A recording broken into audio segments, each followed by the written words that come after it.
বাংলা অনুবাদ হযরত আবু হুরায়রা রাদিয়াল্লাহু হতে বর্ণিত।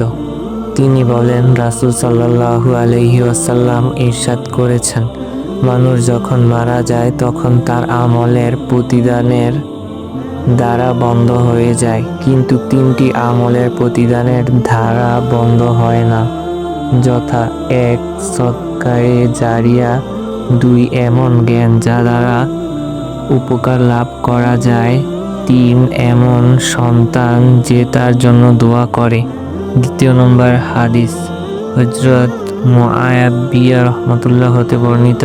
তিনি বলেন, রাসূল সাল্লাল্লাহু আলাইহি ওয়াসাল্লাম বলেছেন, আল্লাহ তাআলা যার কল্যাণ কামনা করেন তাকে দ্বীনের ব্যাপারে গভীর পাণ্ডিত্য দান করেন, আর নিশ্চয়ই আমি হলাম জ্ঞান বন্টনকারী এবং আল্লাহ হলেন জ্ঞান দাতা। বুখারী ও মুসলিম।